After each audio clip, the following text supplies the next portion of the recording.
বিএনপির তো এনসিপির দরকার নাই। বিএনপির জন্য এনসিপি তো বোঝা। এনসিপি নিলে কি হবে?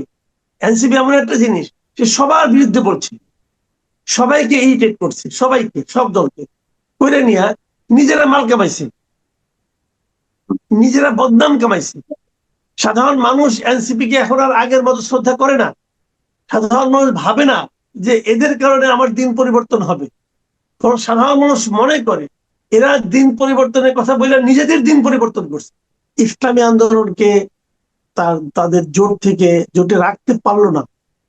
এটা কিন্তু আমার কাছে মনে হয় জামাতের জন্য একটা বড় ধরনের ঝাঁকুনির কারণ হবে। কারণ ইসলামী আন্দোলনের অনেক ভোট আছে, যে যাই বলুক না কেন। কারণ 2014 থেকে 2000 আপনার যদি 24 পর্যন্ত ধরি, এই 10 বছরে যে 3টা নির্বাচন হয়েছে, এই নির্বাচনের মধ্যে এই সময় যে সমস্ত জাতীয় আপনার স্থানীয় সরকার নির্বাচন হয়েছে, 2024 জাতীয় নির্বাচনকে বাদ দিয়ে আর সমস্ত নির্বাচনে কিন্তু ইসলামী আন্দোলন এই আওয়ামী লীগ সরকারের অধীনে অংশ নিয়েছে। এবং এই সময়ে 2014 থেকে কিন্তু আপনার জামাতে ইসলামের দাঁড়িপাল্লার কোনো অস্তিত্ব ছিল না। দাঁড়িপাল্লা কিন্তু কোনো নির্বাচনে অংশ নেয় নাই।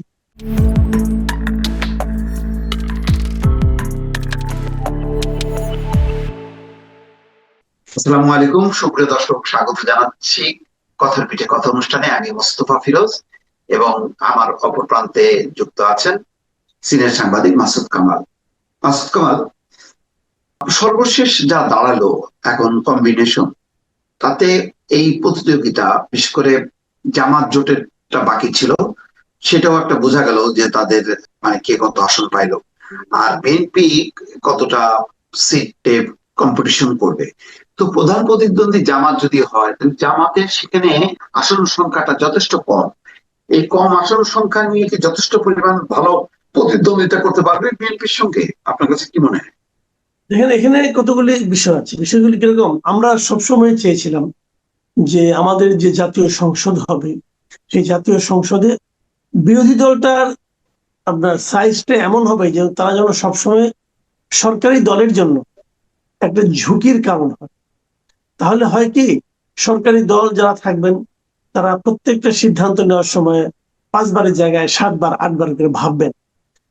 এই কারণে যে ভাববেন যদি আমরা একটু ভুল করি তাহলে বিরোধী দল তো আমাদেরকে চেপে ধরবে।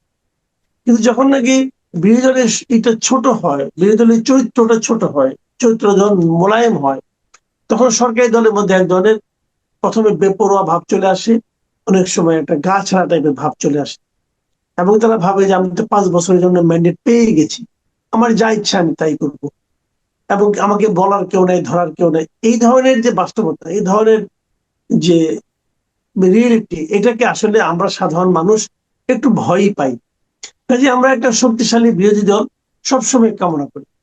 জামাত সেরকম একটা শক্তিশালী বিরোধী দল হবে বলে একটা ধারণা মানুষের মধ্যে তৈরি হয়েছিল।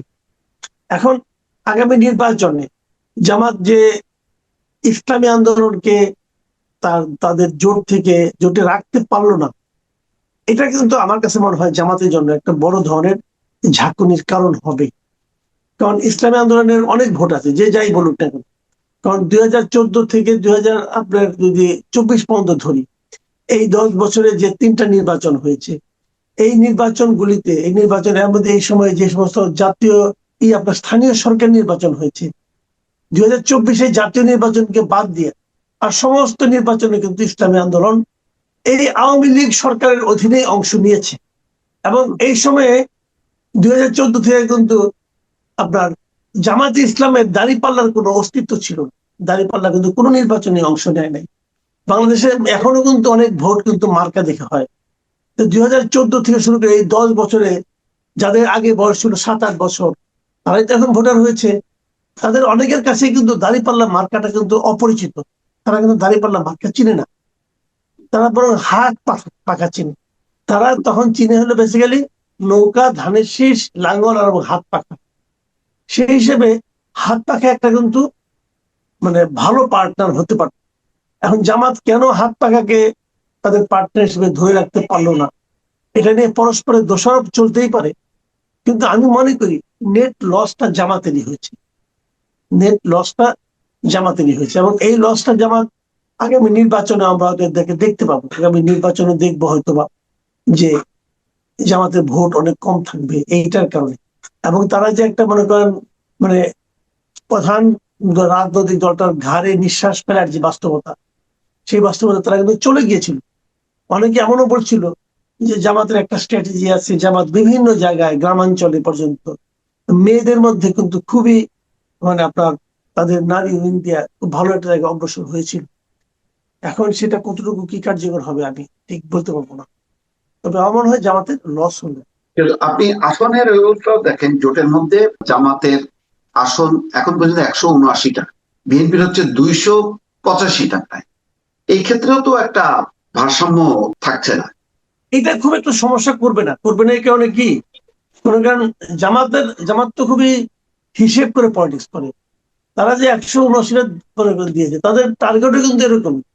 তারা চায় যে তারা সেই আসনগুলিতে বেশি মানে জোর দেবে যেখানে তাদের সম্ভাবনা বেশি, যেখানে সম্ভাবনা কম সেখানে তারা জোরও দিতে চায় না। এবং দেখা যাবে যে যেখানে সম্ভাবনা কম সেখান থেকে তাদের নেতা কর্মীদেরকে বিশেষ করে কর্মী সমর্থকদের তারাও তো কিন্তু শিফট করে এখানে নিয়ে আসবে যে তোমরা এখানে এসে প্রচারণা চালাও।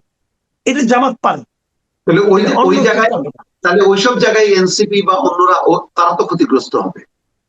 তারা ক্ষতিগ্রস্ত হবে, ওটা নিয়ে জামাত ভাববে কেন? ওটা তাদের ভাবনার ব্যাপার, তাদের ভাবনার ব্যাপার। না কিন্তু এটা কখনো হয় না। মানে বিশেষ করে এনসিপি তো ভরসা হলো, মানে তাদের ভোট তো অল্প, জামাতের ভোটটা দিয়ে সেটা কাভার হবে।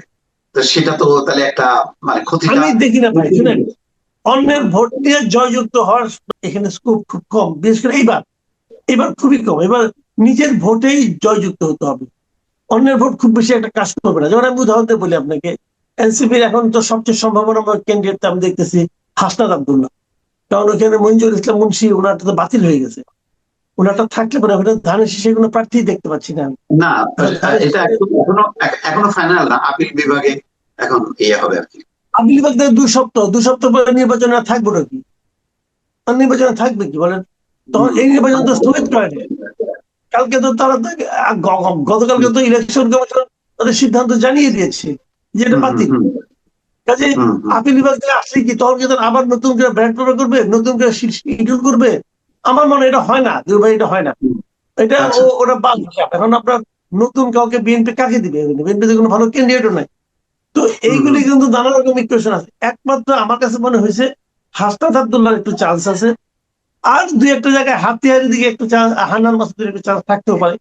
এছাড়া আর যারা আছে তাদেরকে কিন্তু নিজেদের ভোট নিজেদেরই সংগ্রহ করতে হবে। ওই জামাত এসে তারা ভোট দিয়ে দিবে, জামাতের লোকজন যারা থাকবে ইলেকশনের দিন তারা দিবে, কিন্তু প্রচারণা নিজেদের মতো করে করতে হবে। প্রচারণায় জামাতের লোক এসে হেল্প করবে এটা আমার কাছে মনে হয় না, বরং উল্টা হবে কি, বিভিন্ন জায়গায় মনে করেন যেখানে জামাত আছে, জামাত যেখানে শক্ত ক্যান্ডিডেট, সেখানে এনসিপির যা নেতাকর্মী আছে তারা কিন্তু জামাতের পক্ষে প্রচারণা চালাবে। তারা চালাবে দুটো কারণে, এক নম্বর কারণ হলো তারা নিজেদেরকে এখন জামাত বলতে চাইবে, কারণ তারা তো এক ধরনের নিরাপত্তা জনিত কারণে কিন্তু এই জোটে গিয়েছে। মুখে যাই বলুক, হুম হুম। বাস্তবতা হলো তারা এক ধরনের নিরাপত্তা চায়, যে নির্বাচনের পরে তাদের তো এক ধরনের প্রোটেকশন দরকার। তাদের হুম সেই হুম। প্রোটেকশনটা কে দিবে? তারা নিজেরাও জানে তারা যা কিছু করেছে গত কয়েক মাসে তাদের প্রোটেকশন লাগবে, এবং সেই প্রোটেকশনের জন্য তারা কার কাছে যাবে? এখন তো মনে করেন ইউনিট সরকারের প্রশাসন আছে, যদি মনে করেন যে সরকার আসবে তারা যদি তাকে প্রোটেকশন না দেয় তখন তাদের কি হবে? এই জন্য তারা একটা প্রোটেকশনের জন্য জামাতের সঙ্গে জোটে গেছে। এখন মনে করেন ইলেকশনের পরে ধরা যাক মানে যদি জামাত না জিতে, যদি মনে করেন বিএনপি জিতে, তাহলে কি জামাত নিজেই বিরোধী দল, তখন তারা কি আবার এনসিপি কে প্রোটেকশন দেবেন? তখন কি হবে? তখন এনসিপি যেটা তাদের সঙ্গে ছিল তারা বরং এখন থেকেই চেষ্টা করবে কিভাবে জামাতের সঙ্গে একীভূত হওয়া যায়। আপনি নিশ্চিত থাকেন এনসিপি কে জামাত এখন হজম করে ফেলাবে, একদম একদম হজম করে নিজের অংশ বানিয়ে ফেলাবে। এবং এনসিপিও তাই চাইবে যে আমাদেরকে ভাই তোমরা নিয়ে নাও, তোমরা যদি আমাদের নিয়ে নাও তাহলে আমরা বাঁচি, তাহলে আমাদের যে নিরাপত্তার প্রত্যাশা আমাদের ছিল সেই নিরাপত্তাটা আমরা পেতে পারি। তো সেই বাঁচাটা এনসিপি বিএনপির মধ্যে খুঁজলো না কেন? বিএনপির সাথেও তো আলোচনা ছিল তাদের। বিএনপির তো এনসিপির দরকার নাই, বিএনপির জন্য এনসিপি তো বোঝা। এনসিপি নিলে কি হবে? এনসিপি এমন একটা জিনিস, সে সবার বিরুদ্ধে বলছে, সবাইকে ইরিটেট করছে, সবাইকে, সব দলকে করে নিয়ে নিজেরা মাল কামাইছে, নিজেরা বদনাম কামাইছে। সাধারণ মানুষ এনসিপি কে এখন আর আগের মতো শ্রদ্ধা করে না। সাধারণ মানুষ ভাবে না যে এদের কারণে আমার দিন পরিবর্তন হবে। কারণ সাধারণ মানুষ মনে করে এরা দিন পরিবর্তনের কথা বলে নিজেদের দিন পরিবর্তন করছে, নিজেরা মাল পানি প্রচুর কামাইছে। এটা সাধারণ মানুষের এটা এখন একটা পাবলিক পারসেপশনে পরিণত হয়েছে। তারা যত যাই বলুক রে ভাই, কান্নাকাটি করতে পারে তারা সারাদিন, কোনো সমস্যা নেই। কিন্তু সাধারণ মানুষ মনে করে যে এনসিপি নিজেদের ভাগ্য পরিবর্তন করেছে এই গত 1.5 বছরে, জনগণের জন্য কিচ্ছু করে নাই। তাদেরকে জনগণ তো পছন্দ করে না, তাদের কোনো ভোট নাই রে ভাই। 2-1টা জায়গায় ব্যক্তিগত ক্যারিশমায় তারা কিছু ভোট হয়তো আছে, কিন্তু সেই ভোট তাদের জন্য যে জামাতকে দিবে, এই জামাতের, আর ওই ভোট কি বিএনপি তার কাছে আশা করে? বিএনপির নিজেরই অনেক ভোট আছে। বিএনপি তো এনসিপি ভোটের জন্য লালাইতো না, বরঞ্চ বিএনপি যেটা হয়েছে যে এনসিপি কে নিত, তাহলে তাদের এই বদনামটাকে সঙ্গে নিত। বিএনপি ঝামেলায় যায় নাই, বিএনপি হিসাব তো খুব পরিষ্কার। তাহলে তো আপনার কথা অনুযায়ী সেই অর্থে জামাত বরং ক্ষতিগ্রস্ত হলো। অবশ্যই অবধারিত হবে। কেন? একদম ব্যাপারটা কি? এনসিপি জামাতের সঙ্গে যুক্ত হওয়ার আগে জামাতের যে সম্ভাবনা ছিল সেই সম্ভাবনা এখন আর নাই। এটা কেবল ইসলামী আন্দোলন চলে গেছে এই জন্যই না। আমি আপনাকে একটা এক্সাম্পল বলতে হলে আপনি জিনিসটা ক্লিয়ার হবে। জামাতের কিন্তু একটা বড় ভরসার জায়গা ছিল আওয়ামী লীগের ভোট। বিভিন্ন অঞ্চলে, বিভিন্ন প্রত্যন্ত অঞ্চলে যেখানে যেখানে আওয়ামী লীগের ভোটার যারা আছে, তাদের আওয়ামী লীগের নেতা কর্মীরা যেভাবে ক্ষতিগ্রস্ত হয়েছিল বিএনপি দ্বারা। 5ই আগস্টের পরেই তো বিএনপি হুমড়ি খেয়ে পড়ছে বিভিন্ন জায়গায়। এতদিন তাদের উপর যে স্টিমুলার চলেছিল, সেটাকে তারও যে বড়ভাবে কিভাবে আওয়ামী লীগের উপর পরিচালনা করা যায়, এই জন্য তারা বিভিন্ন জায়গায় মামলা করেছে, গণমামলা, হয়রানিমূলক মামলা, জবরদখল, চাঁদাবাজি, এগুলো একদম বেপরোয়া হয়ে গেছিল। এবং প্রত্যেকটা ঘটনার ক্ষতিগ্রস্ত কে হয়েছে? ক্ষতিগ্রস্ত মূলত হয়েছে আওয়ামী লীগের লোকজন, কারণ এই কাজটা তো আওয়ামী লীগ আগে করেছে। মূলত ক্ষতিগ্রস্ত হয়েছে আওয়ামী লীগের লোকজন। এই সময় কিন্তু জামাতের ভূমিকা ছিল খুব নীরব। তারা কিছু কিছু ক্ষেত্রে আওয়ামী লীগকে সাপোর্ট দিয়েছে, আর কিছু ক্ষেত্রে দর্শক ছিল, কিছু করার ছিল না হয়তো বা, কিন্তু তারা কোন রকম লুটপাটে জড়িত হয় নাই। এইভাবে তারা কিন্তু আওয়ামী লীগের মধ্যে এক ধরনের সহানুভূতি তৈরি করতে পেরেছিল। কিন্তু যখন তাদের সঙ্গে এনসিপি যুক্ত হলো, তখন সেটা কিন্তু মাইনাস হয়ে গেছে। মাইনাস হয়ে গেছে এই কারণে যে এনসিপি কে আওয়ামী লীগ পছন্দ করে না। যদি আওয়ামী লীগকে আপনি জিজ্ঞাসা করেন যে তোমরা বাংলাদেশের সকল রাজনৈতিক দলগুলোর মধ্যে কোন দলটাকে সবচেয়ে অপছন্দ করো, এর মধ্যে 99% আওয়ামী লীগের উত্তর হবে এনসিপির কথা বলবে তারা। কারণ তারা মনে করে তাদের দলকে যে স্থগিত করে দিয়েছে, পলিটিক্যাল অ্যাক্টিভিটি, ছাত্রলীগকে নিষিদ্ধ করে দেওয়া হয়েছে, এই পুরো ঘটনার পিছনে হলো এনসিপির ভূমিকা। এটা ভালো কি মন্দ আমি কিন্তু সে আলোচনায় যাচ্ছি না। আমি বলছি তারা মনে করে এনসিপির কারণে তাদের এই অবস্থা। কাজে সেই এনসিপি যখন যে দলের সঙ্গে যাবে, যে জোটের সঙ্গে যাবে, সেই জোটকে আওয়ামী লীগের লোকজন ভোট দেবে না রে ভাই। এটা একদম ক্লিয়ার, দিবেন, আপনি শিওর থাকেন। কাজে এনসিপি কে নিয়ে জামাতের কোনো লাভ হয় না। জামাত এনসিপি কে নিল কেন, সেই ব্যাখ্যা রাখবো। আমি যেটা বুঝি সে এটা বলি। ব্যাখ্যা হলো জামাত দেখতেছে যে তারা যত দূরে যায়, যা কিছু করে, 71 তাদের পিছু ছাড়ে না। এখন এই 71-কে পিছু ছাড়ানোর জন্য তারা 24-এর শরণাপন্ন হতে চেয়েছিল। তারা ভেবেছিল যদিও 24 আমরাই করেছি, কিন্তু এনসিপি সেটার দাবিদার হয়ে গেছে। এনসিপি নিজেরাই বলে বেড়াচ্ছে আমরাই 24 করেছি। অতএব যদি আমি এনসিপি কে সঙ্গে নিতে পারি, তাহলে আমরা মানুষকে বলতে পারবো যে 24-এর দাবিদার আমাদের সঙ্গে আছে, আমরা দ্বিতীয় স্বাধীনতার সঙ্গে আছি, এবং প্রথম স্বাধীনতা অপ্রয়োজনীয়, এই ধরনের একটা ধারণা তারা দেওয়ার চেষ্টা করবে। 71-এর সেই দায় কর্নেল ওলি কিন্তু বলছে যে এই জোট হচ্ছে মানে মুক্তিযোদ্ধা এবং জুলাই যোদ্ধাদের একটা মহামিলনে পরিণত হয়েছে। হ্যাঁ, মহামিলন। মুক্তিযোদ্ধা সে পুরো 71-এর মুক্তিযুদ্ধের একমাত্র প্রতিনিধি। না, এটা তো বলতে পারতেছে এখন অন্তত জামাতের সুবিধা হচ্ছে।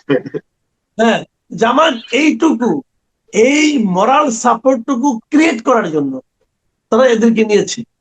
বাট এদেরকে নিতে যে সে ভোটের বাজারে একটা বড় ধরনের ঝাঁকুনি শিকার হয়েছে।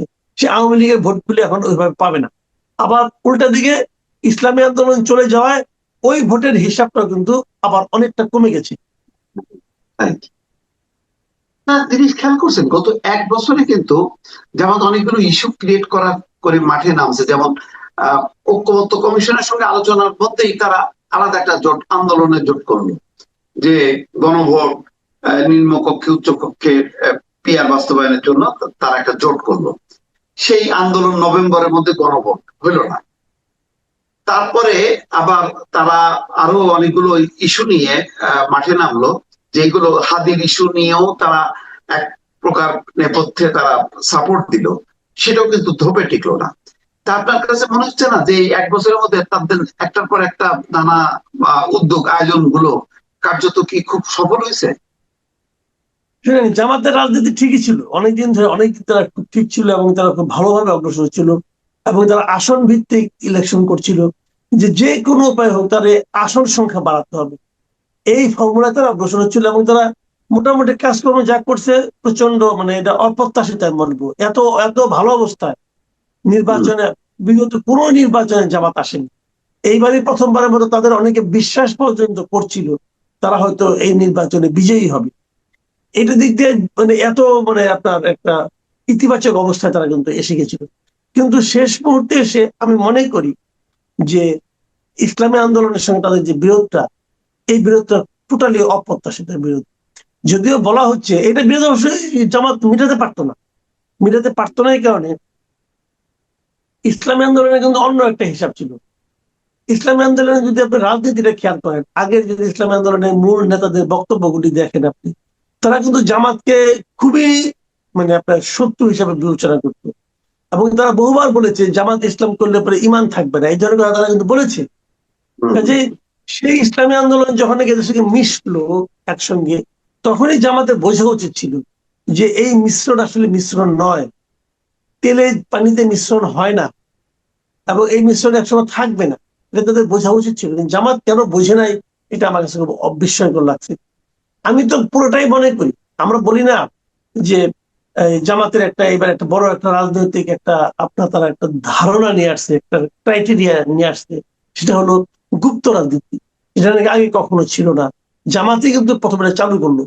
তো সেই হিসাবে আমরা বলি যে আওয়ামী লীগের মধ্যে তারা ছিল, তারা যদি আওয়ামী লীগের মধ্যে থাকতে পারে, তারা কি বিএনপির মধ্যে ছিল না? তারা বিএনপির মধ্যে ছিল এবং এখনো আছে। এখনো আমি মনে করি যে বিএনপির মধ্যে জামাতের অনেক লোক গুপ্ত আকারে আছে এবং খুব ভালো ভালো পজিশনে আছে। এটা হলো আমার অবজারভেশন, আমি যতটুকু বুঝি সেটা বললাম। এখন এটা বিএনপি কতটুকু বুঝতে পারবে, এটা বিএনপির ব্যাপার। কিন্তু পাশাপাশি আমি আবার এটাও মনে করি যে বিএনপি তো রাজনৈতিক দল, বিএনপিতেও তো কিছু রাজনৈতিক নেতৃবৃন্দ আছেন, যে কিছু ক্যারেক্টার আছেন যারা নাকি ওই গুপ্ত রাজনীতির বিষয়টাকে মোকাবেলা করার জন্য তারা সক্ষম আছেন কিন্তু কিছু। এবং আমি এটাও মনে করি যে এই যে ইসলামী আন্দোলনের সর্বশেষ যে সবকিছু করে এসে যে ডিগবাজি মারাটা, এর পেছনে কি বিএনপি কোনো ইন্ধন নাই? আমি তো মনে করি আছে। কারণ এই পুরা ঘটনায় লাভবান কি হয়েছে? বিএনপি তো হয়েছে। বিএনপি যদি লাভবান হয়, তো বিএনপি কে অটোমেটিক এটাকে আল্লাহর রহমতের দ্বারা লাভবান হয়েছে, নাকি নিজেরা কিছু করছে, নিজেরা কিছু গুটি চালছে এখানে বিএনপি। এবং এটাই রাজনীতি, রাজনীতির এইখানে এসে বিএনপি কিন্তু চমক দেখাচ্ছে। আমি মোটেই অবাক হব না যদি আগামী নির্বাচনে বিএনপি ক্ষমতায় যায়।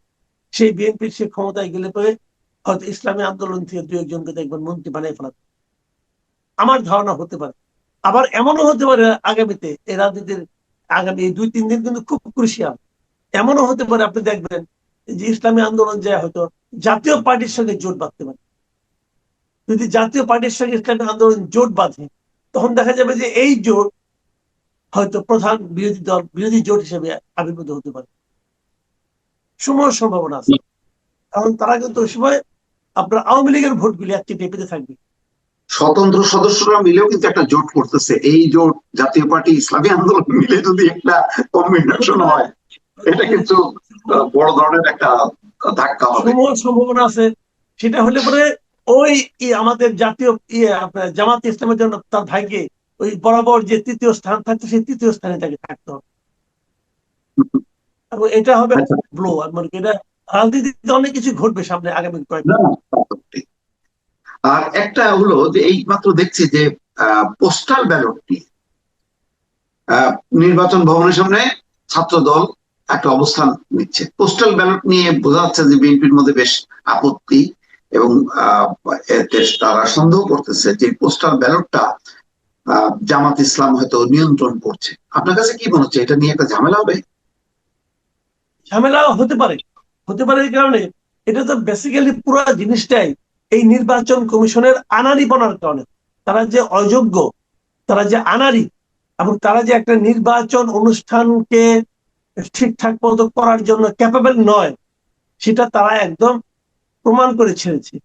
যে এই ইলেকশন কমিশন মোটেই যোগ্য না। কতগুলো অথর্ব বয়স্ক বৃদ্ধ লোককে আইনা নির্বাচন কমিশনে বসাইলে তারা যে একটা নির্বাচনকে সুষ্ঠুভাবে সম্পন্ন করতে পারবে এই আশা যারা করে, তারা মূলত তারাও মূর্খ হয় মনে করি। এটা হবে না, এই নির্বাচন কমিশন এই নির্বাচনকে ঠিকঠাক মতো করতে পারবে না। দেখেন যে এটা আওলা ঝড়া না বাজেছেন, কি বললাম, পোস্টাল ব্যালট আমরা ভাই। জানি।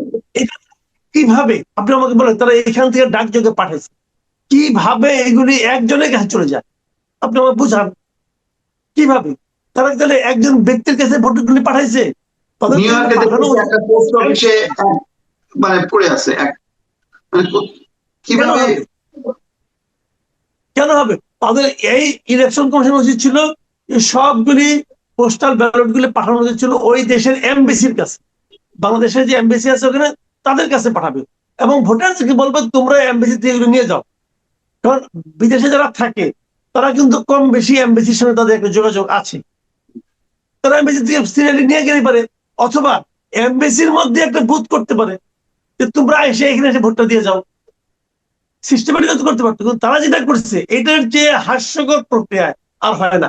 আমি আপনাকে বলি শুনেন, আমি তো কিছু খবর টবর পাই, আমি জানি যে এইটা ম্যানুয়ালি যেটা করছে এটাকে আধুনিকায়নের জন্য একাধিক প্রস্তাব ইলেকশন কমিশনের কাছে আসছিল, এবং তারা বলছিল এটা অনলাইনে হয়ে যাবে, হুম, হুম, এটা অনলাইনে হয়ে যাবে।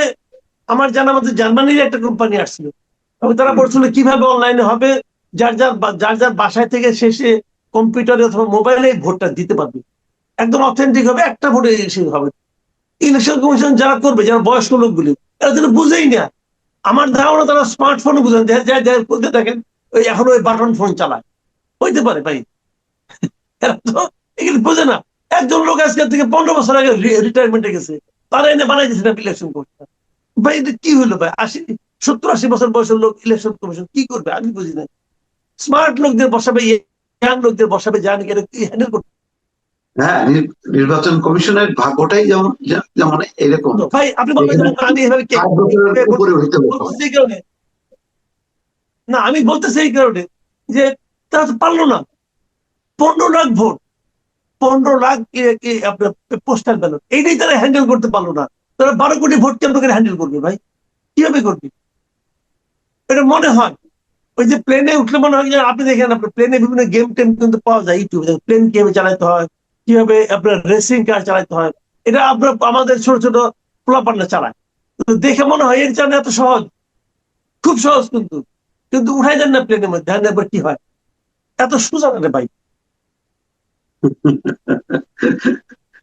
না, ঠিক আছে, মাস্টার, আমরা একটা ভোটই করতে পারে দেন, পোস্টাল ভোট গুলো হ্যান্ডেল করতে পারছে না। তারা 12 কোটি লোকের 2টা ভোট হ্যান্ডেল করবে একই দিনে, বাপরে তার মধ্যে বাপ। একটা বার কেমন কেন করবে ভাই? কি বলেন আপনি? এদের এদের পর্যন্ত একটা ভোট করার অভিজ্ঞতা আছে, একটা সিঙ্গেল ভোট অভিজ্ঞতা হয়েছে বলেন? কত হুম, বারবার বলা হলো যে আপনি আগে স্থানীয় সরকারটা করেন, স্থানীয় সরকারটা করলে পরে কি হইতো, মনে করেন কয়েকটা উপজেলা করতো, কয়েকটা মেয়র হ্যাঁ, করতো, কয়েকটা সিটি করতে করতে তাদের এক্সপিরিয়েন্স হইতো, তাদের হুম। কোনো এক্সপিরিয়েন্স আছে? প্রথমেই নামাই দিয়েছেন আপনি মানে বিশ্বযুদ্ধ করার জন্য, তো হইলো কিভাবে যাই? আগে পাড়া মহল্লায় যুদ্ধ করতে হয়, তারপর একটু হ্যাঁ, দেশের মধ্যে বুঝতে পারে না প্রতিবেশীর সাথে, যে তারপর না আগে যুদ্ধ। আগে কচু কাটতে হয়, আগে কচু কাটে, এটা অভ্যাস করে নি কচু গাছ কাটে, অভ্যাস হলে তারপরে পাঠায় হলো গিয়ে বড় কিছু কাটার জন্য। তো এরা তো কচু গাছ কাটে নাই, এদের পাঠাই দিচ্ছেন যে তুমি যুদ্ধ জয় করো। হ্যাঁ, তো হ্যাঁ, একদম দেখেন বললাম, দেখেন লেজে গোবরে যদি না করছেন কি পেলাম দেখেন। ওই দিন একদম। দেখবেন ইলেকশনের দিন দেখবেন দুপুরের পর থেকে এক একজন ইলেকশন কমিশনার দেখবেন সঙ্গে হারাই ফেলেছে, এই চাপ। আসলে ঠিক আছে মাসুদ কামাল, চলমান অন্তত দুইটা পরিস্থিতি নিয়ে আপনার সাথে আলোচনা করলাম। দর্শক, আমরা নিশ্চয়ই আগামীতে অন্যান্য বিষয় নিয়ে আমাদের এই আলোচনা অব্যাহত থাকবে। আজ এই পর্যন্তই, ভালো থাকবেন, আল্লাহ হাফিজ।